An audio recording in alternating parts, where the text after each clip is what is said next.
అంటే ప్రధానంగా మొదటి నుంచి కాంగ్రెస్ పార్టీ చెప్తా ఉన్నాం. అత్యధిక మున్సిపల్ కౌన్సిలర్లు, కార్పొరేటర్లు కాంగ్రెస్ పార్టీ గెలవబోతా ఉంది.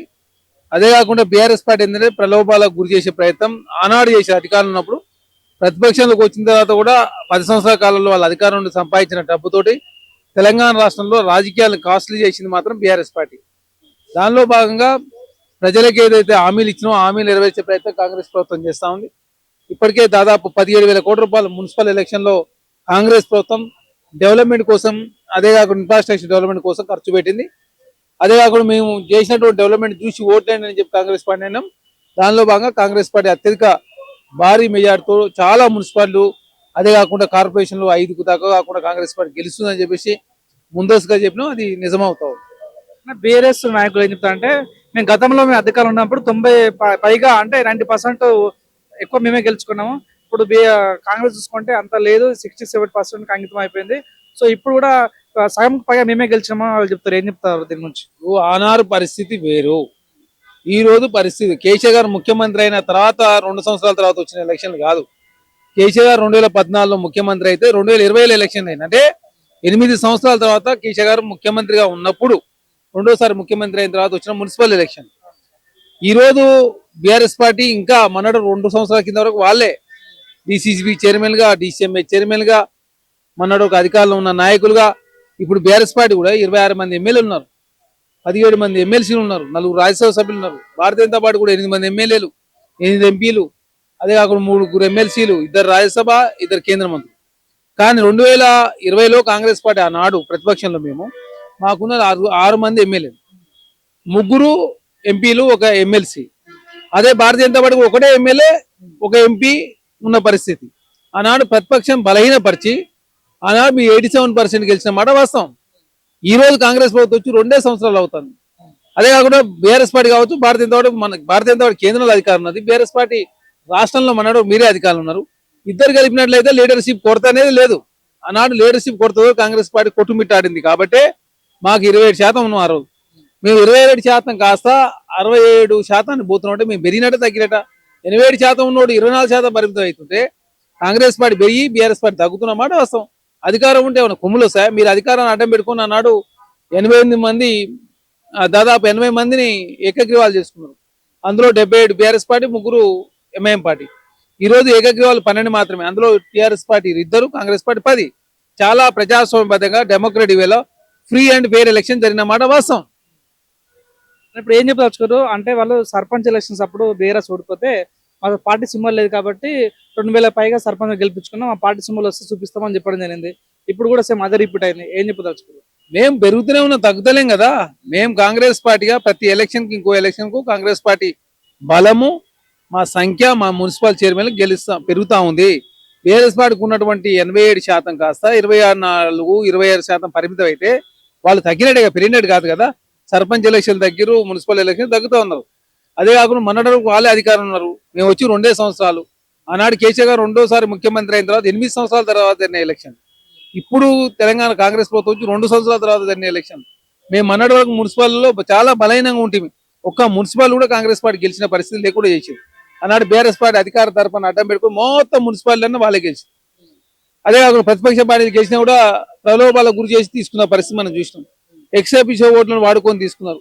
జడ్పీ చైర్మన్ అయితే దాదాపు 33లో 32 జడ్పీ చైర్మన్ వాళ్ళే గెలిచి, డిసిసిబి చైర్మన్లు, డిసిఎంఐ చైర్మన్లు 9 వాళ్ళే, మున్సిపల్ చైర్మన్ మొత్తం వాళ్ళే. తర్వాత 90 ఎమ్మెల్యేలు గెలిస్తే తర్వాత కాంగ్రెస్ 12, అంటే దాదాపు 102 మంది బీఆర్ఎస్ పార్టీకి వెళ్ళిన పరిస్థితి. 40 మంది ఎమ్మెల్సీలు ఉంటే దాదాపు 35 మంది ఎమ్మెల్సీలు బీఆర్ఎస్ పార్టీ. ఎంపీలు 17 ఉంటే 11 బీఆర్ఎస్ పార్టీ కదా. కాబట్టి బీఆర్ఎస్ పార్టీ ఏంటంటే కపట నీతిని ప్రదర్శించే ప్రయత్నాలు వారు ముందుకు పోతా ఉన్నారు. ఏదేమైనట్టు కూడా ఖచ్చితంగా కాంగ్రెస్ పార్టీ ప్రజలకు ఇచ్చిన హామీలు నెరవేరుస్తా ఉన్నాం కాబట్టి ప్రజల ఆదరణ రోజు రోజు కాంగ్రెస్ పార్టీ పట్ల పెరుగుతూ ఉంది. రేవంత్ రెడ్డి నాయకత్వాన్ని ప్రజలంతా విశ్వాసంలో తీసుకుంటారు కాబట్టి మంచి ఫలితాలు వచ్చినా భావిస్తాం. మున్సిపాలిటీ ఇప్పుడు గెలిచారు కాబట్టి మరి త్వరలో ఎంపీ జెడ్పీ సెలక్షన్స్ పెడతారు, అవి కూడా మన టైం తీసుకుంటారు. ఇప్పుడు అవి ఎప్పుడు పెట్టాలి, ఏ విధంగా పెట్టాలని చెప్పేసి పార్టీ నిర్ణయిస్తుంది. అది మా చేతిలో ఉన్న వ్యవహారం కాదు. కాబట్టి ఖచ్చితంగా కాంగ్రెస్ పార్టీగా సర్పంచ్ ఎలక్షన్లు అయిపోయినాయి, మున్సిపల్ ఎలక్షన్లు అయిపోయినాయి, ఇంకా కొన్ని కార్పొరేషన్లు, అదే కాకుండా జడ్పీటీసీ ఎంపీటీసీలు తర్వాత కోఆపరేటివ్ డిపార్ట్మెంట్ సంబంధించిన ఎలక్షన్ కొన్ని పెండింగ్ ఉన్నాయి. అవి ఏ విధంగా ముందు పోవాలని చెప్పేసి పార్టీ నిర్ణయిస్తుంది. పార్టీ అనుకున్న తర్వాత ఎలక్షన్ కమిషన్ కు రాష్ట్ర ప్రభుత్వం ఓకే అంటే ఇమీడియట్లీ ఎలక్షన్ పెడతారు. అది కూడా పెద్ద సమస్య కాదు. అది కూడా త్వరితగతిన పరిస్థితి పూర్తి చేయాలని చెప్పి ప్రభుత్వం భావిస్తా ఉంది. ఎందుకంటే ఇప్పటికే కోర్టులలో వివాదాలు ఉన్నాయి. కేంద్రం నుంచి రావాల్సిన నిధులు కూడా రావడానికి పరిస్థితి కాబట్టి దానిలో భాగంగా కాంగ్రెస్ పార్టీ అన్ని ఎలక్షన్లు పూర్తి చేసి తెలంగాణ రాష్ట్రంలో అభివృద్ధి మీద దృష్టి పెట్టే ప్రయత్నాలు ప్రభుత్వం ముందుకు పోతాం. ఇప్పుడు జెన్యున్ చెప్పండి, అంటే ఈ రోజు వచ్చిన మున్సిపాలిటీ ఎలక్షన్ రిజల్ట్స్ చూసిన తర్వాత మీరు సంతోషపడతారా, బాధపడతారా?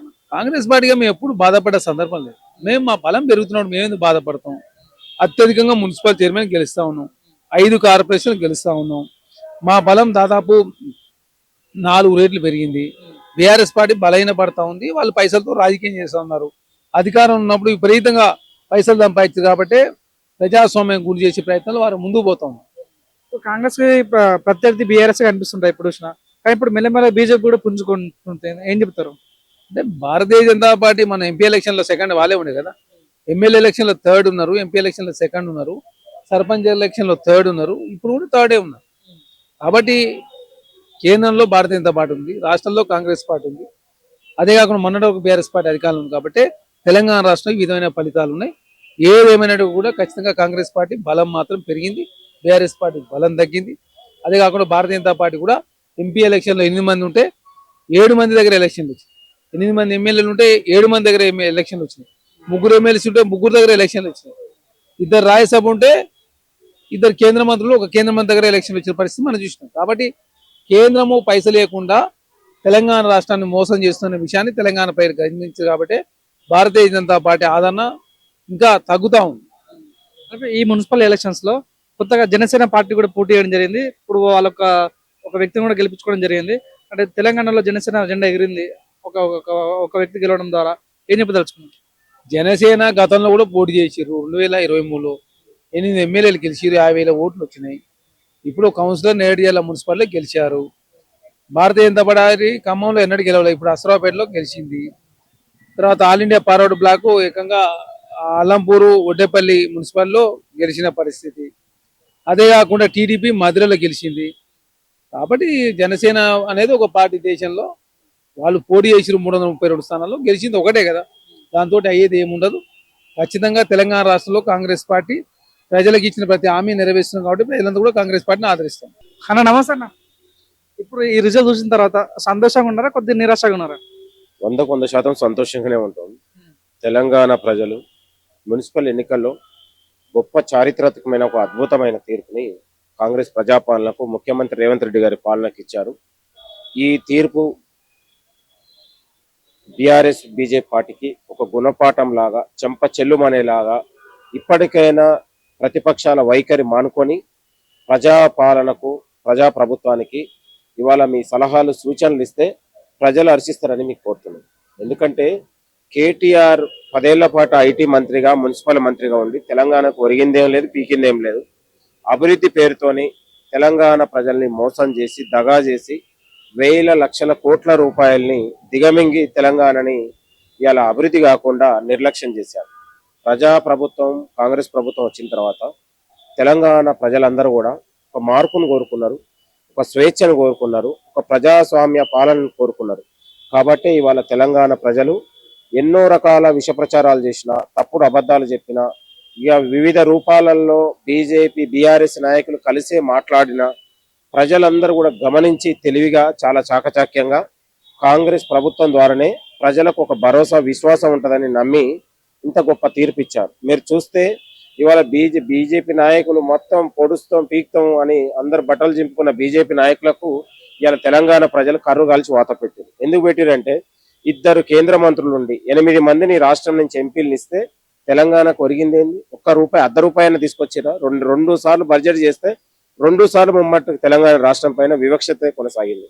ప్రజలు గమనిస్తారు కదా. తెలంగాణ రాష్ట్రానికి కేంద్రం పట్ల కేంద్ర బీజేపీ, మోడీ వ్యవహరిస్తున్న తీరు కూడా గమనించారు. కాబట్టి ఎన్నికల ఫలితాలలో బీజేపీ పార్టీకి ఇవాళ చావుపై లొట్ట అయినలాగా చాలా తీవ్రంగా బీజేపీ నాయకుల పనితీరును గమనించారు. అదే తరహాలో బీఆర్ఎస్ నాయకులు హరీష్ రావు, కేటీఆర్లకు ఇక రాజకీయ సన్యాసమే దిక్కుగా మారింది. ఇవాళ ప్రజలు వాళ్ళు ఎన్ని చెప్పినా కూడా తెలంగాణ ప్రజలు వాళ్ళని పట్టించుకోలేదు.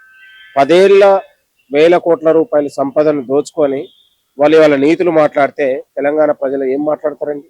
తెలంగాణ ప్రజలందరూ 2 సార్లు కేసీఆర్ని గెలిపిస్తే ఒరిగిందేముంది?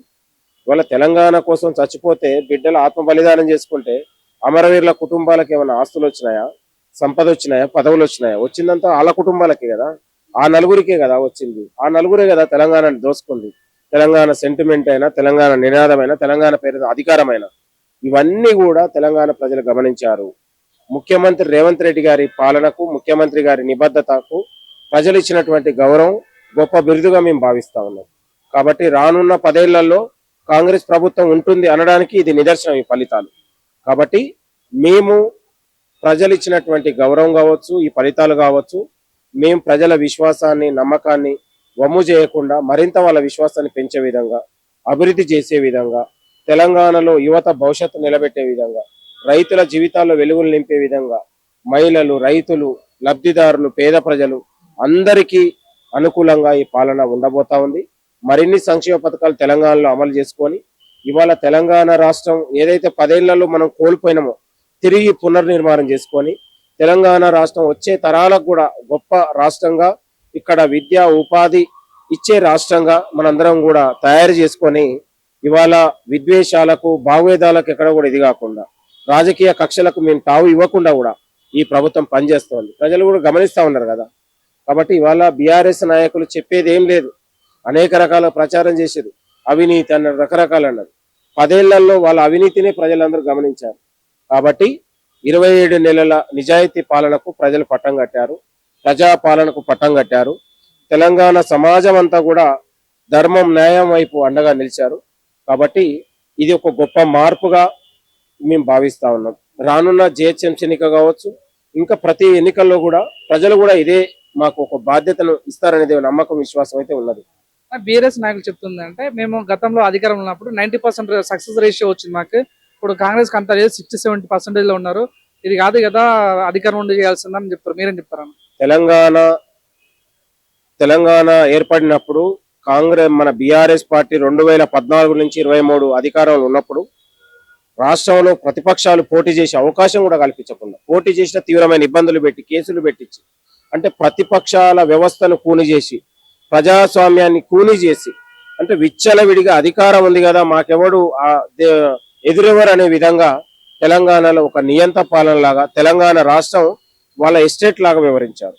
మేము అధికారంలో 2023 డిసెంబర్ 7 తర్వాత ఈ ప్రభుత్వం ఏర్పడిన తర్వాత మొదటిగా ఇవాళ ప్రజాభవన్ జ్యోతిరావు పూలే పేరు పెట్టుకొని అక్కడ ఉన్నటువంటి ముళ్ళ కంచెలు తొలగించడం ద్వారా ప్రజలకు ఒక స్వేచ్ఛని, ప్రజాస్వామ్యాన్ని ఇచ్చినాం. తెలంగాణలో సమస్యలు ఎక్కడుంటే ముఖ్యమంత్రి అక్కడ ఉన్నారు. తెలంగాణలో సమస్యలతో పాటు మంత్రులు, ఎమ్మెల్యేలు ప్రజాక్షేత్రంలో ప్రజలతోనే ఉన్నాం. ముఖ్యమంత్రి గారు, మంత్రులు నిత్యం ప్రజలతో కలిసే అవకాశాన్ని ఈ ప్రభుత్వం కల్పించింది. ఎక్కడ కూడా ప్రభుత్వం మేము ముఖ్యమంత్రి, మంత్రులు అనే గర్వం ఎక్కడ కూడా మేము లేదు. కాబట్టి ప్రజల కోసం, ప్రజలు ఇచ్చినటువంటి అధికారం ప్రజలకే చెందే విధంగా ప్రజాపాలన పేరు పెట్టుకొని ఇవాళ ఏ అవకాశం, ఎక్కడ సమస్య ఉన్నాయి ప్రభుత్వం స్పందించింది. గతంలో ఈ ఆనవాయితీ కానీ, ఈ సంస్కృతి కానీ, ఈ సాంప్రదాయాలు కానీ లేకపోతుండే. నలుగురే మాట్లాడాలి, ఆ నలుగురే చేయాలనే విధంగా కుటుంబ పాలన మొత్తం కూడా తెలంగాణని చేసినట్టు వాళ్ళు చేసిన వ్యవహారాన్ని గమనించారు. కాబట్టి ప్రజలు చాలా తెలివిగా కర్రు కాల్చి వాత పెట్టారు. ఈ ఫలితాలతో వాళ్లకు ఇంకనైనా సిగ్గు తెచ్చుకోవాలి, బుద్ధిగా బతకాలని మేము కోరుతా ఉన్నాం. ఇక వాళ్ళు చాలు, తెలంగాణని వాళ్ళు వేలారు, తెలంగాణ నినాదం పేరిట వాళ్ళు వేలారు, 10 ఏళ్ల పాటు దోచుకున్నారు. కాబట్టి ప్రజలు గమనిస్తా ఉన్నారు. ఇవాళ తెలంగాణలో ఒక రైతు బిడ్డ ముఖ్యమంత్రి అయిన తర్వాత, కాంగ్రెస్ ప్రజాపాలన వచ్చిన తర్వాత ప్రజలకు కూడా గొప్ప నమ్మకం, విశ్వాసం పెరిగింది. ఆ నమ్మకాన్ని, విశ్వాసం ఇలా సన్నబియ్యం లాంటి పథకం పేద ప్రజలకు ఎంతోగానో ఉపయోగపడుతుంది.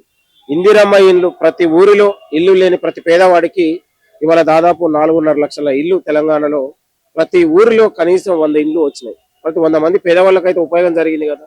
ప్రతి లబ్ధిదారుడికి 200 యూనిట్ ద్వారా సంవత్సరానికి 7,000 రూపాయల లబ్ధి అయితే జరిగింది కదా. ఇవాళ రైతు విషయంలో చూస్తే రైతు రుణమాఫీ కానీ, రైతు భరోసా కానీ, ఇవాళ గిట్టుబాటు ధర కానీ, లేకపోతే బోనస్ కానీ, ఈ పథకాలతోని ప్రజలకు నేరుగా ఉపయోగం జరిగింది. గతంలో పథకాలలో దగానే, ఇవాళ ప్రాజెక్టులలో దగానే, ప్రతి ఏ పథకం చూసినా బీఆర్ఎస్ నాయకుల జేబులు నింపడానికి, ఇవాళ వాళ్ళ మంత్రుల జేబులు నింపడానికి గతంలో వాళ్ళు పథకాలు పెట్టి వాళ్ళ జేబులు నింపే ప్రయత్నం చేశారు. కానీ ఈ ప్రజాప్రభుత్వం ముఖ్యమంత్రి రేవంత్ రెడ్డి గారి పాలనలో నేరుగా లబ్ధిదారు దగ్గరికి ఈ పథకాలు వెళ్తున్నాయి. ఎక్కడ అవినీతికి అవకాశాలు లేకుండా ప్రతి పేదవాడి గురించి పేదవాడికి లబ్ధి జరిగే విధంగా ఎక్కడా కూడా వాడికి ఇబ్బంది పడే విధంగా ఈ ప్రభుత్వం ఎక్కడ కూడా అవకాశం ఇవ్వలేదు. కాబట్టి ప్రజలందరూ కూడా గమనించారు.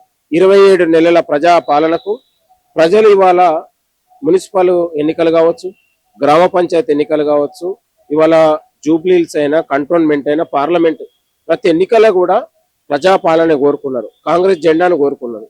కాబట్టి రాష్ట్రంలో మరింత తెలంగాణ ప్రజల ఆత్మగౌరవాన్ని పెంచే విధంగా, తెలంగాణ దశాదిశలు మార్చే విధంగా ఈ ముఖ్యమంత్రి గారు ఆధ్వర్యంలో ఒక పెద్ద ఎత్తున తెలంగాణలో మార్పులు జరిగి యువతకు, అందరికీ, రైతన్నలకు, మహిళలకు, ఇవాళ పేద మధ్యతరగతి ప్రజలందరూ కూడా ఒక విముక్తి జరిగేలా, ఇక్కడ విద్యా ఉపాధి పెంచే విధంగా అన్ని రంగాలని అభివృద్ధి చేసుకొని తెలంగాణ గొప్ప రాష్ట్రంగా మనం తయారు చేసుకునే అవకాశం ప్రజలు కల్పిస్తా ఉన్నారు. కాబట్టి ఆ అవకాశం దిశగా ప్రభుత్వం కూడా అడుగులు వేసి ప్రజల నమ్మకాన్ని నిలబెట్టే ప్రయత్నం చేస్తాం. అంటే సర్పంచ్ ఎలక్షన్స్ గెలిచిన తర్వాత మంచి కాంగ్రెస్ పట్టు సాధించిన తర్వాత ఇప్పుడు మున్సిపల్ ఎలక్షన్ పెట్టారు. దీనిలో కూడా కాంగ్రెస్ గెలిచింది.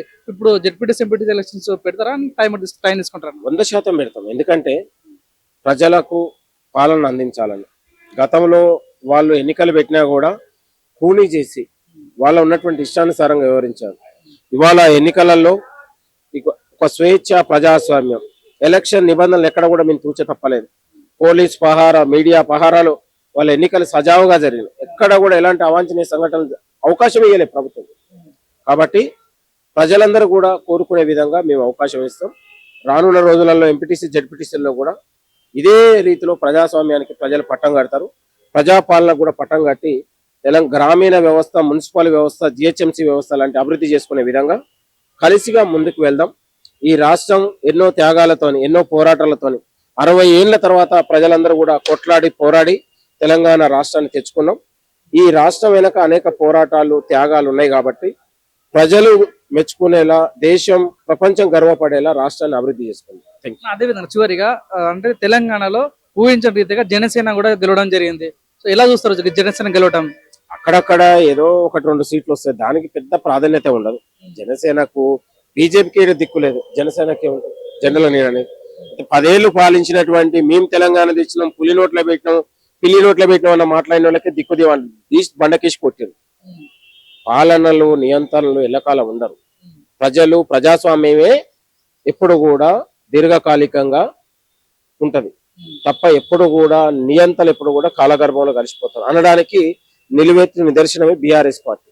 కాబట్టి పొగరెక్కి, అహంకారం ఎక్కి, కళ్ళు నెతికితే ప్రజలు గమనిస్తారు, గుర్తుపెట్టుకో. మొన్న జరిగినటువంటి పంచాయతీ ఎలక్షన్లలో గ్రామీణ ప్రాంతాల్లో ఎలా అయితే రిజల్ట్స్ తీసుకొచ్చారో అదేవిధంగా తెలంగాణ రాష్ట్ర వ్యాప్తంగా జరిగినటువంటి మున్సిపల్ ఎలక్షన్లో కూడా ప్రజలు పూర్తి విశ్వాసంతో రేవంత్ రెడ్డి గారి నాయకత్వాన్ని సమర్థిస్తూ, అదేవిధంగా పిసిసి ప్రెసిడెంట్ గారిని సమర్థిస్తూ, అదేవిధంగా బట్టి విక్రమార్క గారు డిప్యూటీ సీఎం గారి నాయకత్వాన్ని కూడా ఆలోచనలో పెట్టుకొని ప్రతి ఒక్కళ్ళు మున్సిపల్ పరిధిలో ఉన్నటువంటి ఓట్లందరూ కూడా ఈ రోజు అద్భుతమైన ఓటింగ్ తోటి ఓట్లు వేసి కాంగ్రెస్ గవర్నమెంట్ మీద ఉన్నటువంటి విశ్వాసాన్ని, సోనియా గాంధీ గారు పొట్టజించుకొని ఇచ్చిన తెలంగాణని ఈ రోజు వాళ్ళు మా కాంగ్రెస్ పార్టీ వాళ్ళ తెలంగాణ అంశాన్ని ఇచ్చారు అని చెప్పేసి మున్సిపాలిటీ ప్రజల తీర్పు ఉంది. దానికి అనుకూలంగానే రేపు రాబోయేటువంటి జెడ్పీటీసీ కానీ, ఎంపీటీసీ కానీ, ఏ ఎలక్షన్లోనైనా సరే, తర్వాత జిహెచ్ఎంసీ పరిధినటువంటి 3 కమిషనరేట్ పరిధినటువంటి ఎలక్షన్స్ లో కానీ కాంగ్రెస్ అద్భుతమైన విజయం తీసుకోవడానికి ఇది ఒక నిదర్శనము. అదేవిధంగా గవర్నమెంట్ కూడా ఈ పథకాల్ని ఏదైతే మనకు సన్న బియ్యాన్ని పట్టణ ప్రాంతాల్లో, గ్రామీణ ప్రాంతాల్లో ఇస్తున్నారో దాని మీద జనాలు ఫోకస్ బాగా పెట్టారు. అదేవిధంగా సిటీలో కూడా 5 రూపాయలకి భోజనం పెడుతున్నారు. ఎర్లీ మార్నింగ్ ఉదయం వచ్చినటువంటి అడ్డ మీద లేబర్ కూలీలకు కూడా హైదరాబాద్ మూడు గ్రేటర్ పరిధిలో, కొత్తగా ఏర్పడిన 3 గ్రేటర్ పరిధిలో కూడా 5 రూపాయలకి పొద్దున పూట 9 గంటల నుంచి 10:30 వరకు ఒక బ్రేక్ఫాస్ట్ లాగా ప్రతి ఒక్కళ్ళు ఆకలితో ఉండకూడదు అని చెప్పేసి గవర్నమెంట్ ఒక మంచి పథకాన్ని తీసుకొచ్చి చేస్తుంది. ఇవన్నీ రాష్ట్ర ప్రజలు గమనిస్తున్నారు. దాంట్లో భాగంగానే ఈరోజు మున్సిపాలిటీలు ఉన్నటువంటి అన్ని మున్సిపాలిటీలు ఆటోమేటిక్ మాకున్న సమాచారం ప్రకారం ఇప్పటి వరకు 92 మున్సిపాలిటీల్లో అద్భుతమైన విజయాన్ని సాధించి మున్సిపల్ చైర్మన్ అవుతున్నారు. ఎక్స్ అఫోషియా మెంబర్స్ ఎమ్మెల్యేస్ అండ్ ఎమ్మెల్సీలు ఎంపీస్ ఓట్లతోటి సుమారుగా 100 మున్సిపాలిటీలు గెలుచుకునే అవకాశం కాంగ్రెస్ పార్టీకి ఉంది. దాన్ని దృష్టిలో పెట్టుకొని రాష్ట్రంలో జరుగుతున్నటువంటి అభివృద్ధి దృష్టిలో పెట్టుకుని ప్రజలందరూ కూడా తెలంగాణ గవర్నమెంట్ మద్దతు ప్రకటిస్తారు. వారికి ఉదయపూర్వక ధన్యవాదాలు, నమస్కారం తెలియజేస్తూ భవిష్యత్తులో కూడా ఇంకా రాబోయే 5-10 సంవత్సరాల్లో కూడా రేవంత్ రెడ్డి గారు ఎప్పుడు చెప్తుంటారు, మనం తెలంగాణ తెచ్చుకున్నాము, కొట్లాడి తెచ్చుకున్నాము, కేసీఆర్ గారు కాళేశ్వరం ప్రాజెక్టులో దోచుకున్నారు, వేసుకున్న ప్రాజెక్టులు మునిగిపోతున్నాయి, క్రాకలైన సెంట్రల్ గవర్నమెంట్ తీర్పు కూడా ఇచ్చింది, దాన్ని తీసేయండి కొంతలో కొంత అంటే ఇలాంటి అన్ని కూడా ప్రజలు గమనిస్తూ వస్తున్నారు. కాబట్టి ఆ గమనించడం అనేది సామాన్య ప్రజల్లో ఒక అద్భుతమైన రిజల్ట్ వచ్చింది. దాంట్లో భాగంగానే ఈ రోజు కాంగ్రెస్ పార్టీ అన్ని మున్సిపాలిటీలు సుమారుగా 100 మున్సిపాలిటీలు గెలుచుకొని రాష్ట్రానికి అభివృద్ధి బాటలో నడిపించాలని చెప్పేసి ప్రజల ఆకాంక్ష. అదేవిధంగా మీ అందరం కూడా ప్రతి ఒక్క కాంగ్రెస్ పార్టీ కార్యకర్తగా 35 సంవత్సరాల సీనియారిటీ ఉన్న వ్యక్తులందరూ కూడా కాంగ్రెస్ పార్టీకి నిలబెట్టాలని చెప్పేసి యువకులు ఒక రాష్ట్రానికి డైనమిక్ లీడర్ ఉన్నటువంటి కాంగ్రెస్ గవర్నమెంట్ 54 ఏళ్ళు రేవంత్ రెడ్డి గారి ఆధ్వర్యంలో ఇంకా 10 సంవత్సరాలు అద్భుతమైనటువంటి రిజల్ట్ సాధిస్తారని చెప్పేసి మనస్ఫూర్తి కోరుకుంటున్నాను. మన గెలుపు అంటే మాది, మేము ఎప్పుడు గెలిచాము 90% తో గెలిచే వాళ్ళము. ఈసారి కాంగ్రెస్ ప్రభుత్వం 60%, 70% ఇది గెలుపు కాదు, అధికారం నుండి 90% గెలవకపోవడం ఏందని వేరే స్నేహితులు చెప్తారు. ఏం చెప్తారు దీని గురించి? చూశారు కదా వేములవాడలో, రేపు వేములవాడ కానీ సిరిసిల్ల కానీ ఎంత మటుకి ఎన్ని పొద్దున్న లేస్తే ఫామ్ హౌస్ లో కూర్చొని రూట్ మ్యాప్ వేసినటువంటి కేసీఆర్ గారు రూట్ మ్యాప్ లో అల్లుడు ఒక పక్కన కొడుకు ఒక పక్కన పొద్దున్న లేస్తే చిట్ల దండకమే కదా. మీరు చూశారు ఈ రోజు ప్రతి సోషల్ మీడియాలో రేవంత్ రెడ్డి గారిని విపరీతమైన ధోరణిలో చెప్పరాని భాషలో తిట్టి ఆగం చేయాలని చూశారు. ప్రజలు నమ్మలేదు. ఒక రాష్ట్రానికి ఒక సీఎం ఉండంటే ఏదైనా ఒక తప్పు చేస్తే ఆ దాని మీద ఆయన ఎవరైనా సరే రాష్ట్ర కోట్లకు అతీతమే కదా, ఏదో తెలుస్తుందా, సిట్ వేశారు మా మీద నిట్టేశారు అని చెప్పేసి కళ్ళబొల్లి మాటలు చెప్పినా ఇలాంటి మాటలు ప్రజలు నమ్మలేదు, నమ్మరు కూడా భవిష్యత్తులో. ఎందుకంటే న్యాయం అందరికీ సమానమే, ప్రతి ఒక్కరికి న్యాయం అవసరం కాబట్టి ఈ న్యాయాన్ని ప్రజలు గమనించారు, చూశారు. ఈ అద్భుతమైన అవకాశాన్ని మళ్ళీ ఒకసారి ప్రజలు ఇస్తారని చెప్పేసి ఆశిస్తున్నాం. ఇవన్నీ ట్రాష్ మాటలు, కేసీఆర్ గానీ కేటీఆర్ గానీ ఇవన్నీ కూడా ఒక ట్రాష్. అంటే మీరు చూసాం మనం గతంలో ఎప్పుడు చూసినా పొద్దున్న లేస్తే ఏ సోషల్ మీడియాలో కానీ ఏ మీడియాలో కానీ ఎక్కడైనా సరే ప్రతి వాయిస్ తీసుకుంటే కేసీఆర్ గారు మాట్లాడిపిస్తున్న వ్యక్తులు హరీష్ రావు గారు కానీ సోషల్ మీడియాలో ఉన్నటువంటి ప్రతినిధులు కానీ పొద్దున్న లేస్తే రాష్ట్ర ముఖ్యమంత్రి మీద బట్టి గారి మీద అవాకులు చెవాకులు పేలారు. ఏమైంది? ప్రజలు నమ్మారా? వాళ్ళు చెప్పిన మాటలు ప్రజలు నమ్మారా? 30% ఎక్కడ పోయింది? 40%, 70%, 80%, 90% ఓటు బ్యాంక్ ఎక్కడ పోయింది? రాష్ట్రంలో ప్రజలు సముష్టి కృషితోటి ఉన్నారు. ఈ గవర్నమెంట్ ఏదైతే పథకాలు సంక్షేమ దాంట్లో ఉన్నటువంటి నీతిని గమనిస్తున్నారు సార్. ఒక 2 లక్షల కోట్లు పెట్టి ప్రాజెక్ట్ చేసుకుని ప్రజల సొమ్ము గవర్నమెంట్ కాంగ్రెస్ తిట్టలేదు. గవర్నమెంట్ రైతుల సంక్షేమం కోసం ఏర్పాటు చేస్తుంది. మొన్న మిర్యాలగూడలో ఇచ్చిన మాట రేపు రేవంత్ రెడ్డి గారు ఏదైతే 900 కోట్ల రైతు బంధు ఇస్తున్నట్టున్నాడు మున్సిపల్ తర్వాత ఈ ఎలక్షన్లు ఇమీడియట్లీగా రాష్ట్రానికి అందిస్తానికి సిద్ధంగా ఉన్నారు కాంగ్రెస్ శ్రేణులు. ప్రజల్లో చైతన్యం తీసుకురావాలి. పెంచి డబ్బులు ఇవ్వడానికి కాదు, పేదలను ఆదుకోవటమే. కులానికి మతానికి ప్రాంతత్వానికి ఏమీ లేకుండా చేసేది కాంగ్రెస్ గవర్నమెంట్. ఆ గవర్నమెంట్ లో మనందరం ఉన్నాం. Thank you sir. నమస్తే అండి, వెల్కమ్ టు లెజెండ్ టీవీ. నా పేరు పవన్ కుమార్. ఇప్పుడు మనం గాంధీ భవన్ దగ్గర సదాలక్ష్మి గారు పిసిసి జనరల్ సెక్రటరీ గారితో మాట్లాడే ప్రయత్నం చేద్దాం. నమస్తే మేడం. నమస్తే అండి, బాగున్నారా? ఓకే. ఎలా ఫీల్ అవుతున్నారు మేడం ఈ రిజల్ట్ చూసిన తర్వాత? కాంగ్రెస్ హంగామా కనిపిస్తుంది ఎక్కడ చూసినా కూడా. ఏం చెప్పదలుచుకుంది? కాంగ్రెస్ పార్టీ ప్రజలు మెచ్చిన ప్రజాపాలనను ప్రజలు మెచ్చి ఈ రోజు అఖండ విజయం సాధించినందుకు తెలంగాణ ప్రజలందరికీ కూడా కృతజ్ఞతలు తెలియజేస్తున్నాను. ఎందుకంటే అన్ని ఉన్న ఇస్తరి అణిగి మణిగి ఉంటదంట, ఏమి లేని ఇస్తరి ఎగిరెగిరి పడుతుంది. ప్రజాపాలనలో అన్ని ఇచ్చింది ప్రభుత్వం. కాబట్టి మేము ఎగిరెగిరి పడి దుంకడం, ఎగరడం, గెంతులేయడం, ఓ తరిమి కొట్టండి, అట్లా కొట్టండి, ఇట్లా కొట్టండి మాట్లాడలే. మా నాయకులు పని చేస్తూ మాటలు మాట్లాడింది చేతల ప్రభుత్వం. మాటల ప్రభుత్వం కాదు, ఇది చేతల ప్రభుత్వం. మాటల ప్రభుత్వం కొన్ని ఉంటాయి, చేతలలో ఉండదు. ఇలా పని చేస్తూ ప్రజాపాలన నడిపిస్తున్న ప్రభుత్వం కాంగ్రెస్ ప్రభుత్వం. కాబట్టి ఈ రోజు కాంగ్రెస్ పార్టీ అఖండ విజయం సాధించింది. వచ్చే ఎలక్షన్లలో ఇంకా రాబోయే ఎలక్షన్లలో ఇదే ప్రధాన నడుస్తుంది. కాబట్టి ఎక్కడ కూడా ఇంకెవ్వరికి కూడా ఛాన్సెస్ ఉన్నాయి. ఎందుకు ఛాన్సెస్ ఉన్నాయి అంటే ఎప్పుడైనా గానీ ఒకసారి మోసపోతారు, 2 సార్లు మోసపోతారు ప్రజలు. కానీ నిజం ఏందో వాళ్ళకి అర్థమవుతుంది. ఓ ఇట్లా లేదు, ప్రజాపాలనలో ఏమి ఇస్తుండ్రు, అది ఇస్తుంది, ఇది ఇస్తుంది అని అక్కడక్కడ ఒక 5-6 మందిని నిలబెట్టి టీవీల ముందు మాట్లాడిపించడం కాదు. అందుకే మొదట వర్డే చెప్పిన ఏమని, అన్ని ఉన్న ఇస్తారు అన్ని మంది ఉంటదని. మేము కాంగ్రెస్ పార్టీ ఆనాడు నుంచి మొదలుకొంటే కాంగ్రెస్ పార్టీ చరిత్ర కనుక చూసుకుంటే ఇందిరాగాంధీ గారి దగ్గరికి మొదలుకొంటే ఈ రోజు వరకు కూడా అనేక సంక్షేమ కార్యక్రమాలకు పుట్టినిల్లు ఏదన్నా ఉందా అంటే అది కాంగ్రెస్ ప్రభుత్వం ఉంది. ఇది మహిళలు మెచ్చిన కాంగ్రెస్ ప్రభుత్వ ప్రజాపాలన, ఇది యువత మెచ్చిన ప్రజాపాలన, ఇది వృద్ధులు మెచ్చిన ప్రజాపాలన, ఇది నిరుద్యోగులు మెచ్చిన ప్రజాపాలన. దీనికి ఈ రోజు ఇంత అఖండ విజయం సాధించడంలో ఇందులో నిరుద్యోగ యువతకు ఎన్ని ఉద్యోగాలు కల్పించినామో కాబట్టి ఉత్సాహంగా ఉరుకులేస్తూ ఉద్యోగం పొందుకున్న వాళ్ళు ఇంకా నిరుద్యోగులు కూడా మాకు కూడా రేపొద్దున ఈ ప్రభుత్వాన్ని ఆదరిస్తే మాకు కూడా ఉద్యోగాలు వస్తాయని ఆ తమ్ముళ్ళు చెల్లెలు వేసింది వాళ్ళందరికీ కూడా కృతజ్ఞతలు. అలాగే మహిళలు మెచ్చిన పార్టీ ప్రజాపాలన, మహిళలు మెచ్చిన ప్రజాపాలన ఎందుకనంటే ఈ రోజు మహిళలు అన్ని రకాలుగా సాంఘికంగా, ఆర్థికంగా, రాజకీయంగా, విద్యాపరంగా వాళ్ళ యొక్క స్కిల్ డెవలప్మెంట్, వాళ్ళ యొక్క జీవనోపాధి, వాళ్ళకు అందుతున్న సంక్షేమ పథకాలు అన్ని కూడా వాళ్ళు మెచ్చి ఈ రోజు ప్రజాపాలన ఆదరించినందుకు మహిళలందరికీ కూడా మరి ఒక మహిళగా నేను వాళ్ళందరికీ కూడా కృతజ్ఞతలు తెలియజేస్తున్నా. అలాగే మరి ఈ రోజు వృద్ధులు మెచ్చిన పాలన అంటున్నా. వృద్ధులకు కూడా ఈ రోజు ఎవరన్నా మాట్లాడారా వృద్ధుల గురించి ఇంతకు ముందు? సరే ఏమన్నా హోమ్స్ అవి ఉంటుండే, కానీ మరి రేవంత్ అన్న గారు ఎంత ధైర్యం ఉంటే మాట్లాడతారు. ఎవరైనా తల్లిదండ్రులను చూడకపోతే మీ యొక్క జీతాలకి అమౌంట్ కట్ చేసి వాళ్ళకు పంపిస్తున్నారు. ఏ దమ్మున్న నాయకుడు మాట్లాడిండా? ఈ రోజు ఈ యొక్క కేబినెట్ మంత్రులు కావచ్చు, మరి అన్న రేవంత్ అన్న గారు కావచ్చు, తర్వాత ఉప ముఖ్యమంత్రి గారు కావచ్చు, అందరూ కూడా కలిసి ఒక నిర్ణయం తీసుకొని ఈ రోజు ప్రజలకు ఏది అవసరం, ఆకలేస్తున్న వాళ్ళకి ఏం అవసరం అనేది వాళ్ళు కనిపెట్టి వాళ్ళందరికీ కూడా పుట్టబోయే శిశువు మొదలుకొని మరి వృద్ధులయ్యి వృద్ధాపంలో ఉన్న వాళ్ళ వరకు కూడా ఈ రోజు ఆలోచిస్తున్న ప్రభుత్వం ఏదన్నా ఉందంటే అది కాంగ్రెస్ ప్రభుత్వం. కాబట్టి కాంగ్రెస్ ప్రభుత్వంలో ఇంకా ముందు రాబోయే ఎలక్షన్లలో కూడా తిరుగులేని విజయం సాధిస్తాం. ఇంకే పార్టీ కాంగ్రెస్ పార్టీ ముందు నిలబడదు.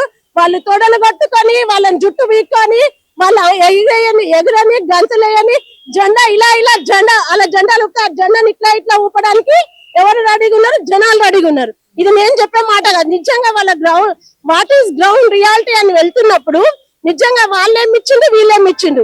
తాత్కాలికమైన వాటి కొరకు, తాత్కాలికమైన సంతోషాల కొరకు కాకుండా ఈ రోజు గ్రాస్ రూట్ లో, గ్రౌండ్ లో ఒక ఒక పిల్లర్స్ డీప్ డ్రీమ్ ఆమె పీస్ అంటారు. మనం ఒక ఇల్లు కడితే దానికి పిల్లర్స్ ఎంత ఇంపార్టెంట్ ఉండాలో ఇక్కడ కూడా కాంగ్రెస్ పార్టీ ప్రభుత్వం అనేది ఏం చేస్తుందంటే ప్రజలకు ఏ రకమైన కార్యక్రమాలు తీసుకుంటే ఆ యొక్క పిల్లర్స్ కరెక్ట్ గా ఉంటాయి, ఆ బిల్డింగ్ కరెక్ట్ గా ఉంటది. అంటే ఈ రోజు ఒక నూతనమైన ఉత్తేజంతో ఒక నూతన పరిపాలన ఇస్తూ ప్రజలకు అంటే ఉద్యోగులు, విద్యార్థుల దగ్గరికి మొదలుకంటే ఈ రోజు ఇంటిగ్రేటెడ్ స్కూల్స్ ఉన్నాయి. విద్యార్థులు విద్యా వైద్యం ఏదైతే ఎప్పుడైతే సరిగ్గా ఉంటుందో అప్పుడే అభివృద్ధి చెందుతాయి. కాబట్టి ఈ రోజు విద్యా పరంగా, ఉద్యోగ పరంగా, వైద్యం పరంగా, సంక్షేమ పరంగా అనేక కార్యక్రమాలు. ఎప్పుడైనా ఒక రేషన్ కార్డు ఇచ్చిన పాపాన పోయిందా 10 సంవత్సరాలలో? చెప్పండి మీకు వచ్చినాయా రేషన్ కార్డులు? వచ్చినాయి ఎప్పుడన్నా? మరి ఇప్పుడు రేషన్ కార్డులు ఇచ్చింది కదన్నా.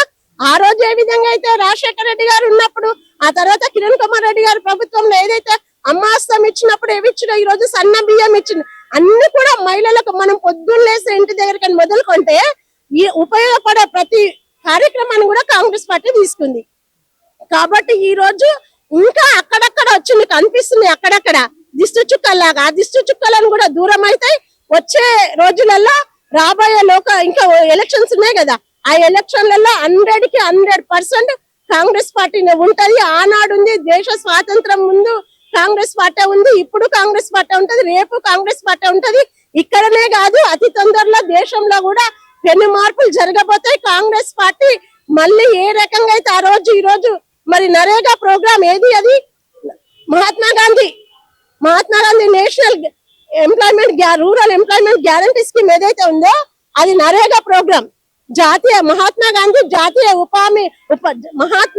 జాతీయ ఉపాధి హామీ పథకం ఏదైతే ప్రవేశపెట్టి ఎంత మందికి అయితే మనం ఈ రోజు గ్రామీణ ప్రాంతాల్లో ఉన్నామో వాళ్ళకి కూలి లేకుండా చేస్తూ ఈ రోజు రాష్ట్రాల మీద మోస్తుంది. ఆయన ఆట ఏందో ఇప్పుడు అర్థమైంది కదా.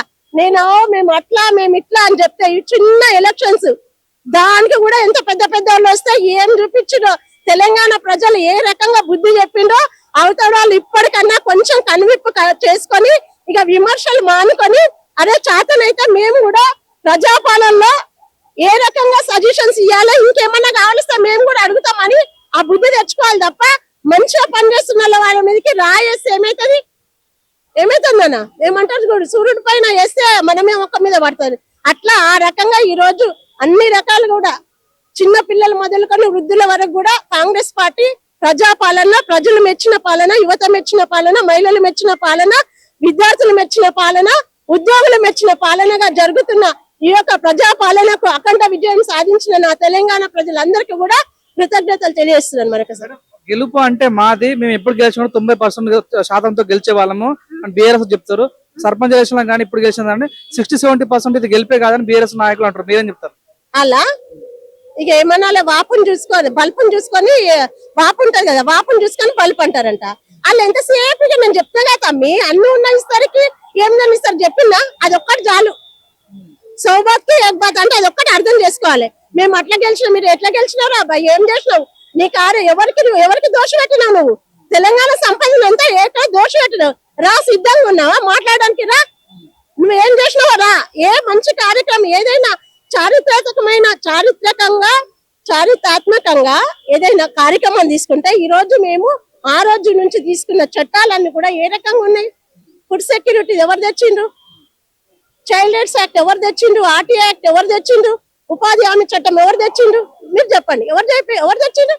మరి అక్కడ మోడీ 12 ఏళ్ల పాలనలో, ఈయన 10 ఏళ్ల పాలన ఏ చట్టాలు తీసుకొచ్చి ఏ పేద ప్రజలకు మంచి చేసిరో చూపెట్టమనండి, రమ్మనండి, చర్చలకు సిద్ధం గమ్మనండి. ఎక్కడ జరుగుతుంది చర్చకి? ఇప్పుడు నీళ్ళ బావి దగ్గర జరుగుతుంది, నీళ్ళ కుళాయిల దగ్గర జరుగుతుంది, నాట్లేసే దగ్గర జరుగుతుంది. చర్చలు మొదలవుతాయి. ఇంకా అంతనే కదా నిజంగా మనం చేసినాం అనేది. ఎక్కడో కూర్చొని ఎక్కడో ఐఫైలో కూర్చొని ఒక ర్యాలీలు బట్టి డబ్బులు బట్టి అంగామ కొట్టి డప్పులు పట్టుకోవడం కాదు. ఇక్కడ కష్టపడ్డ 10 ఏళ్ళు దాన్ని చూసిండు, 10 ఏళ్ళు ఏ పాలనను చూసిండు, ఇప్పుడు ఏ పాలన చూస్తుందో ప్రజలే చెప్పారు కదా. ఇప్పుడు నువ్వు నేను చెప్తా కాదు కదా తమ్మి, నీ భార్య కూడా నీ కోట ఇస్తుందో తెలియదు లోపలికి పోయే వరకు, అంతేనే కదా. పవిత్రమైన అంబేద్కర్ గారు ఏ విధంగా అయితే భారతదేశంలో పవిత్రమైన ఓటు హక్కు కల్పించిన ఆ ఓటు హక్కుని ఈ రోజు 100% సద్వినియోగం చేసుకున్న ఉద్యోగులు కావచ్చు, విద్యావంతులు, మేధావులు, రైతులు అందరూ కూడా ఈ రోజు ప్రజాపాలనకు పట్టం కట్టిండు. ఆ విధంగానే ప్రజాస్వామ్యంలో ప్రజలే దేవుళ్ళు కాబట్టి ప్రజాస్వామ్యయుతంగా అంటే ప్రజాస్వామ్యాన్ని పూని చేయకుండా ఎక్కడికక్కడ అరెస్టులు చేయకుండా ఏ రోజన్నా ఎవరినన్నా ఎక్కడన్నా ఇబ్బందులు పెడుతున్నా రేవంత్ రెడ్డి అన్న గారి పాలన, రాహుల్ గాంధీ గారు, సోనియా గాంధీ గారు వాళ్ళు నేర్పిన ఇది కాబట్టి ఇక్కడ రేవంత్ రెడ్డి అన్న గారు, పిసిసి అధ్యక్షులు గారు రేవంత్ రెడ్డి అన్న గారు, మా మీనాక్షి అమ్మ వచ్చినాక నిజంగా చెప్పాలంటే ఆ తల్లిని ఎవరన్నా మేమైతే తల్లిగానే భావిస్తున్నాం, ఏజ్ లో అంతా డిఫరెంట్ లేకుండా. ఎందుకంటే అసలు మాకు అనిపిస్తుంది తను ఒక ఇన్ఛార్జి అన్నప్పుడు ఒక ఆడంబరాలు ఉండేది ఎప్పుడైనా, కానీ తను ఏమైనా ఆడంబరాలు పోతున్నారా? తను మాలో కలిసిపోయి తన దారి వాటని మాకు ఇస్తున్నారు. తను మొన్న ఒకసారి వెళ్ళినప్పుడు అంటే చెప్తున్నాం, ఆ రకంగా all are equal before the law, ఇక్కడ కూడా all are equal before the Congress party అని పనిచేస్తున్న కాంగ్రెస్ పార్టీకి పట్టం కట్టిన ప్రజలందరికీ మరొకసారి కృతజ్ఞతలు. సర్పంచ్ ఎలక్షన్ లో గుర్తులు ఉండవు, జనరేటెడ్ మున్సిపల్ ఎలక్షన్ గుర్తులు ఉండవు. సో ఇప్పుడు అంటే సర్పంచ్ ఎలక్షన్ లో కాంగ్రెస్ గెలుచుకుంది, ఇక్కడ చూసుకుంటే ఇక్కడ కాంగ్రెస్ గెలుచుకుంది. మరి ఈ ఎఫెక్ట్ మళ్ళీ రాబోతున్నటువంటి ఎంపీ జెడ్పీటీసీ కానీ రాష్ట్ర రాజకీయాలు మార్పొచ్చే ఛాన్స్ ఉందా? అదే చెప్తున్నా కదా, ఇప్పుడు అక్కడక్కడ దిష్టి చుక్కలు కనిపించినాయి వేరే గుర్తులు, ఇప్పుడు ఆ గుర్తులు కూడా ఉన్నాయి. వచ్చే ఎలక్షన్లలో ఏ గుర్తుంటది? ఏ గుర్తుంది? ఇది ఒక్కటే గుర్తుంటది. అర్థమైందా? వాళ్ళు గుర్తు అన్నారు కదా, గుర్తు లేదు కదా, అట్లా గెలిచిన వాళ్ళు మమ్మల్ని గుంజుకురు, మా వాళ్ళని గుంజుకురు. ఇప్పుడు ఎవరిని గుంజుకోలేదు అబ్బాయి, ఎవరిని గుంజుకురు? ఎవరిని గుంజుకురా? ఇప్పుడు ఎవరిని గుంజుకోలే, వాళ్ళంతటా వాళ్ళు ఈ గుర్తు మీద వేసారు కదా. ఈ రోజు ఏదైతే రిజల్ట్ వచ్చిందో కాంగ్రెస్ పక్షంలోనే వచ్చింది, మేము సంతోషంగానే ఉన్నాం. ఏదైతే 6 వాగ్దానాలు చేశారో ఆ వాగ్దానాలన్నీ మరి పూర్తి చేస్తూ ఒకటిగా పూర్తి చేస్తూ మన రేవంత్ రెడ్డి గారు మరి స్టేజ్కి తీసుకురావడం జరిగింది. ఎప్పుడైతే రెండు సంవత్సరాల క్రితం ఏదైతే తెలంగాణ రాష్ట్రాన్ని అప్పుల పాలు చేసిన కేసీఆర్ ప్రభుత్వాన్ని గద్దెదించినప్పుడు మా దగ్గర మా సీఎం గారు చెప్పడం జరిగింది, మా దగ్గర బడ్జెట్ లేదు అంటే మొత్తం అప్పుల పాలు అయింది కాబట్టి కొంత సమయం పడుతుంది అన్నాడు. ఆ సమయాన్ని ఇప్పుడు మమ్ము చేసి ఈ రోజు తెలంగాణలో మరి అప్పుల నుంచి తగ్గించి ఏదైతే 6 గ్యారెంటీలను పూర్తి చేశాడో అదే విశ్వాసంతో తెలంగాణ యావత్తు యావత్తు మన కాంగ్రెస్ పార్టీకి పట్టం కట్టడం జరిగింది.